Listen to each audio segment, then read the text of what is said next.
There once was a prince who lived in a castle high on a hill in a faraway kingdom.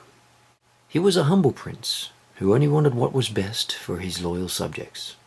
Throughout the kingdom he was known to be kind and fair, and always tried his hardest to accommodate even the lowliest of his supporters and their menial requests. And because of his generous nature, his subjects would shower gifts upon the throne, made from the finest materials his kingdom had to offer. In the beginning, the gifts were made of gold and silver, encrusted with the most luxurious gems the world had ever seen. Monuments and statues were erected in his honor. Great towers and fleets of ships, jewelry, and the most beauteous of maidens. And no matter whether he liked the gift or admired the craftsmanship, he would humbly praise each and every one.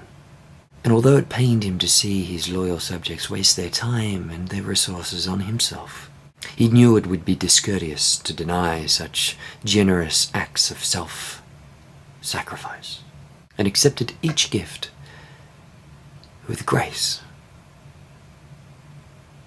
and genuine humility.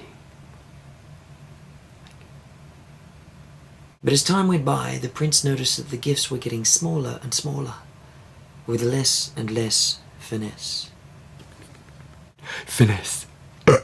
But he did not think anything of it, and still praised each gift, stating that it was finer than anything he had ever received before.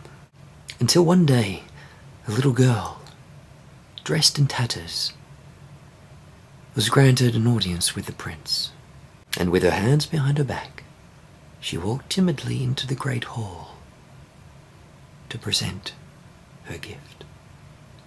She walked past the many statues and lavish furniture, past the finest sparkling jewelry and the pristine urns and the animal hides laden with the beauteous maidens,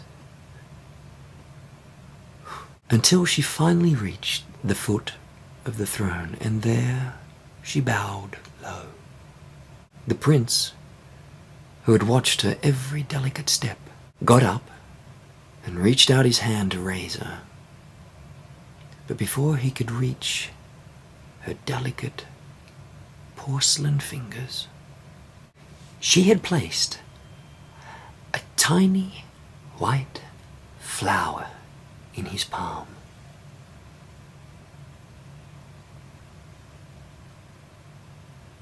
She looked up into the prince's eyes and said,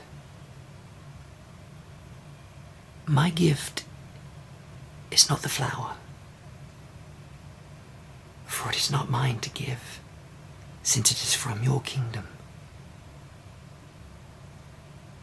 Instead, I offer you the gift of friendship."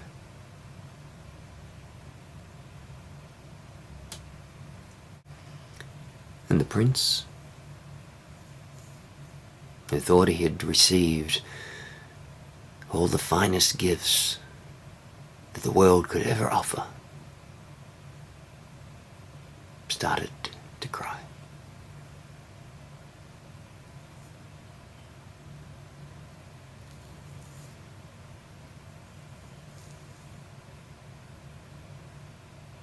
For no one had given him a greater gift than the gift of love. And he was grateful. Ever so grateful.